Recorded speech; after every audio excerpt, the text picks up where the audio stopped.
Should you buy the Google Pixel 6 or wait for the Pixel 6a? This is an awkward time if you're in the market for one of Google's Pixel phones. Google has already confirmed that the more powerful Pixel 7 is coming this fall, and we've known about their newest budget phone, the Pixel 6a, since May. Yet, the Pixel 6 and Pixel 6 Pro remain on the market.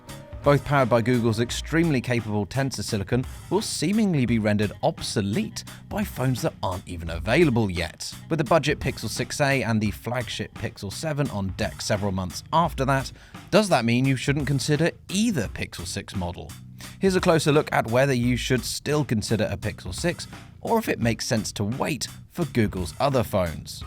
The most compelling reason to skip the Pixel 6 and wait for July's Pixel 6a comes down to dollars and cents. At $449, the Pixel 6a costs $150 less than Google's cheapest flagship phone. You aren't making many trade-offs for that lower price either, as you'll see in our in-depth Google Pixel 6a versus Pixel 6 comparison. The Pixel 6a sports the same distinctive design Google introduced last fall with the Pixel 6 family, with that horizontal camera bar stretching across the back of the phone. More importantly, the Pixel 6a is powered by the same Tensor chipset found inside the Pixel 6 family. That not only means comparable performance, the Pixel 6 might enjoy a little extra oomph thanks to its additional RAM, you'll especially appreciate the addition of the Tensor chipset when it comes to the Pixel 6a's camera performance. The camera hardware on the Pixel 6 is much more impressive. It's got a 50 megapixel main camera versus the 12 megapixel shooter on the 6a, and if you want a dedicated telephoto lens, you'll need to turn to the Pixel 6 Pro.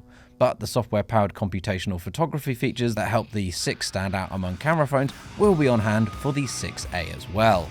That means you'll be able to enjoy features like Magic Eraser, which removes unwanted people and objects from the background of photos, with often incredible results.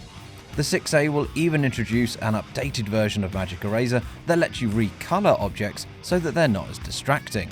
That's just the tip of the iceberg too. Other features like the ability to unblur faces and more accurate skin tones via Google's Real Tone feature are part of the 6a too, just as they were with the Pixel 6.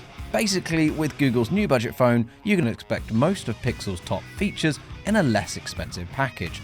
Why not just wait another month for that? That doesn't mean that everyone should automatically grab the Pixel 6a instead of the Pixel 6.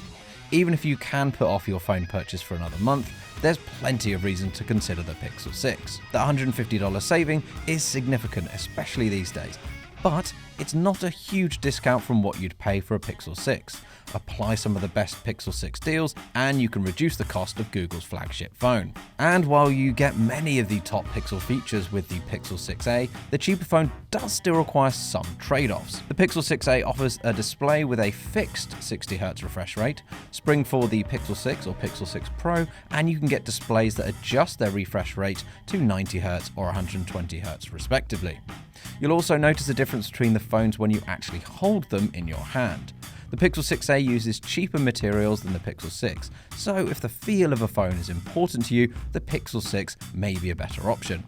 Thus far, we've focused on comparing the 6a and the Pixel 6, but there's another Google phone to consider, the Pixel 7, which arrives later this fall.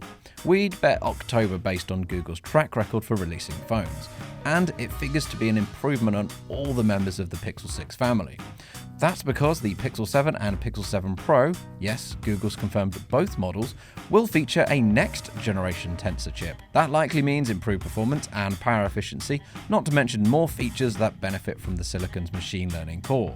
Google hasn't spelled out yet what those might be yet, however. In fact, there are a lot of unknowns about the Pixel 7, as Google has only confirmed the new Tensor chipset and shown off the design of the upcoming flagships. Camera features, battery life, and other specs are all really rumors at this point. We also don't know whether the Pixel 7 and Pixel 7 Pro will retain the respective $599 and $899 prices of Google's current versions. So you could hold out for this fall's flagship devices, only to find out you'll be paying more.